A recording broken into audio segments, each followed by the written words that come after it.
మీరు అన్నారు ఇందాక ఒక లోపం ఉంది, అధికారులను ఎందుకు ప్రాసిక్యూట్ చేయట్లేదు అంటే విచారించట్లేదు అని, ఒక కేసు కూడా పెట్టట్లేదని. మరి ఇన్ని రోజులు అవుతుంది కదా, ఇన్ని కూల్చినారు కదా, మరి అధికారులను ఎందుకు కేసు పెట్టలే? ఒక్క కేసు అయినా ఆల్రెడీ స్టార్ట్ అయిపోయిందనే నేను అనుకుంటున్నా. మరి మీకెందుకు అనిపించట్లే? ఎప్పుడు కేసులు పెడతారు? కొన్ని అలకై చేయవచ్చు, కొన్ని కష్టమైనవి. మన యావత్ తెలంగాణ యావత్ భారతదేశం ఎట్లా తయారైందంటే అధికారులు, బ్యూరోక్రసీ ఇవన్నీ ఒకరికొకరు సపోర్ట్ ఇస్తారు. నేరస్తును సాధారణ మనిషి ఉంటే ఆయన మీద అల్కాకి తీసుకోవచ్చు. నేరస్తుడు ఒక పోలీస్ ఆఫీసర్ ఉంటాడు అనుకోండి, వాళ్ళ మీద కష్టం. ఇక్కడనే కాదు, అన్ని రాష్ట్రాల్లో అట్లయింది. పబ్లిక్ ఒపీనియన్ దాని మీద పెరగాలి. దీంతో పబ్లిక్ ఒపీనియన్ పెరుగుతుంది. అందుకే పబ్లిక్ సపోర్ట్ పెరగాలి. అందరినీ కూలగొట్టండి. ఫస్ట్ ఇంగ్లీష్లో కూడా అంటారు, first catch the low hanging fruit. అల్కగా అయ్యేది కూలగొట్టుడు. ఇది కొంచెం కష్టంగా, కానీ ఇది కానివ్వండి. దానింటే కూడా ప్రెషర్ పెడదాము. నేను కూడా రైటింగ్లో కూడా ఇస్తున్నా కదా. కానీ అది చేయకముందు, అధికారులను అరెస్ట్ చేయకముందు ఈ ఒక్క బిల్డింగ్ కూడా కూలగొట్టద్దంటే మనమే హైడ్రాను స్లో డౌన్ చేస్తున్నాము. మనమే హైడ్రా మంచి పని ఆపుతున్నాము.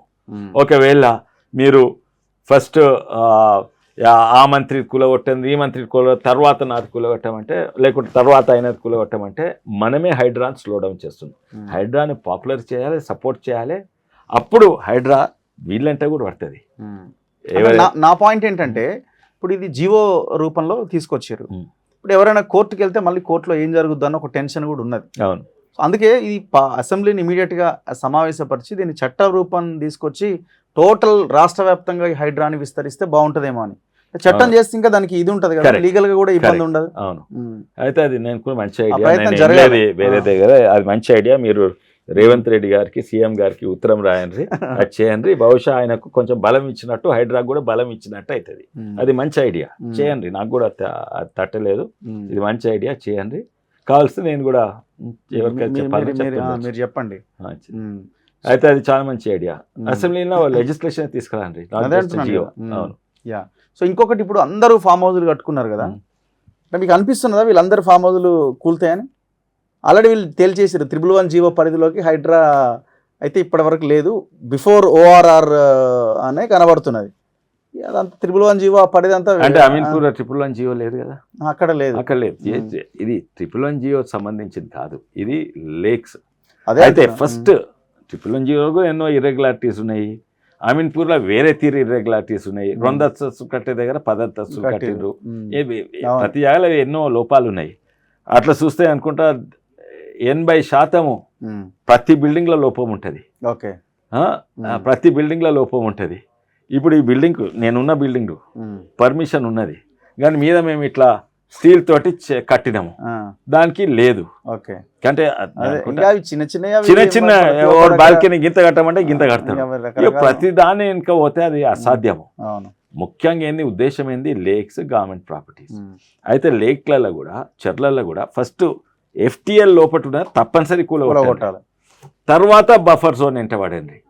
దాని తర్వాత GO1 గవర్నమెంట్ ల్యాండ్ ఇంకేదో దాని తర్వాత పడండి.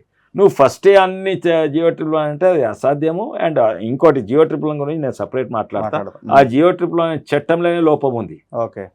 GO1 అసలు ఎవరికి లాభం అయితే లేదు, ప్రభుత్వానికి లాభం అయితే లేదు, ఆ లోకల్ ప్రజలకు లాభం అయితే లేదు, హైదరాబాద్ సిటీ బ్యూటిఫికేషన్ డెవలప్మెంట్ లాభం అయితే లేదు, ఇండస్ట్రీ తీసుకొస్తుంది లాభం అయితే లేదు. దాన్ని సస్టైనబుల్ డెవలప్మెంట్ జోన్ చేయాలని నేను సపరేట్ డాక్యుమెంట్ చేసిన. అయితే ఫస్ట్ వాళ్ళు పద్ధతి ప్రకారం పోకుంటే నేను అనుకుంటే ఫస్ట్ ఆ జన్వాడ ఫామ్ హౌస్నే కూలగొడుతుంటే, పద్ధతి ఏంది, నీళ్ళ లోపట FTL లోపట ఉన్నాయని కూలగొట్టు, తర్వాత బఫర్ జోన్, తర్వాత వేరేవి. నేను అనుకుంటే అదే పద్ధతి ప్రకారంగా వస్తుంది. అయితే అన్ని ఫామ్ హౌస్లు కూడా లేక్ లోపట లేవు, లేక్ పక్కకున్నాయి, కొన్ని బఫర్ జోన్లు ఉన్నాయి, కొన్ని బఫర్ జోన్ ఎన్నుకున్నాయి. అన్ని కూడా ఇల్లీగలే, కానీ అన్నిట్లో పెద్ద డ్యామేజ్ లేక్. ఒక్కదానికి ఆన్సర్ చెప్పండి. ఇప్పుడు మీరు అంటున్నారు కదా మనం హైడ్రాని ఎంకరేజ్ చేయాలి అని. ఇప్పుడు నా పాయింట్ ఏంటంటే, చాలా రియల్ ఎస్టేట్ కంపెనీలు ఉన్నాయి. ఎవరు రియల్ ఎస్టేట్ కంపెనీ ఓనర్లు అంతా లీడర్లు, పెద్ద వాళ్ళు, లీడర్ల బినామీలు, వాళ్ళకి వీళ్ళకి ఉన్నారు. ఇప్పుడు వాటి మీద ఎట్లా ఫోకస్ చేస్తారు అంటే అంత ఈజీ పాసిబుల్ ఉంది? చెరువులు చాలా కష్టమైంది. అందుకే అంటున్నా కదా, ఇది చాలా కష్టమైన పని. అందుకే నేను మెచ్చుకుంటున్నా. ధైర్యం కావాలి. ఏది అంటే ఆ ధైర్యం వీడి దాకా తీసుకొస్తుందా అని ఇవి కూడా కూల్చేంత మనం ఎంకరేజ్ పెద్ద చేయాలి. పెద్ద టవర్లు మనం కూల్చేంత- ఇదిగో మొత్తం యావత్ తెలంగాణ ఆఖరికి మనం ఏంది ఈ కాంగ్రెస్ ఏంది పొలిటికల్ పార్టీ, రేవంత్ రెడ్డి గారు ఆఖరికి అంతే politician, లీడరే. అంతే కదా. ఇప్పుడు యావత్ 100% ప్రజలు రేవంత్ రెడ్డి అనుకున్నారు అనుకోండి, ఎవరిని కేర్ చేయడు. ఓకే, ఇప్పుడు దాంట్లో ప్రజలని మేము రాజకీయ లబ్ధి కొరకు మేము దానికి అగేన్స్ట్ మా వర్గము బీజేపీ అడ్డుకోవాలి, ఎంఐఎం అడ్డుకోవాలి, టీఆర్ఎస్ అడ్డుకోవాలి, కమ్యూనిస్ట్ అడ్డుకోవాలి అనే వరకు ఇది హైడ్రా వీక్ అయిపోతుంది. ఓకే, మంచి పని చేస్తున్నాం అన్ని పార్టీలు సపోర్ట్ ఇవ్వాలి. అండ్ లాస్ట్కు ఉద్దేశం ఉండొచ్చు ఏంది రాజకీయ వెండేటా ఓన్లీ బీజేపీ వాళ్ళు అంటారు, లేకుంటే ఓన్లీ టీఆర్ఎస్ మంచి పని చేసి దాన్ని రాజకీయంగా వాడుకుంటే ఎవరు వద్దన్నారు. ఎవరు వద్దన్నారు. సో దాని ద్వారా ఇప్పుడైతే మంచి పని చేస్తారు. మీరు ఇప్పుడు మంచి పని చేస్తుండ్రా? ఓకే, మంచి పని చేస్తున్నారు. ఒక స్టెప్ అయితే మంచిదే కదా. అవును. స్టెప్ అయితే ఇప్పుడు నేను అనేది అంటే అది ఏ దిశగా తప్పు వెళ్తుందన్న- పని చేయంగానే ఏళ్ళు పెట్టడానికి ఏళ్ళ మీద మనం కొట్టాలి. ఓకే, అప్పుడు తప్పని చేస్తుడు మొదలు పెట్టినప్పుడు అప్పుడు డెఫినెట్ నేను ఫస్ట్ వస్తాను, బీజేపీ కూడా ఫస్ట్ వస్తుంది. దాన్ని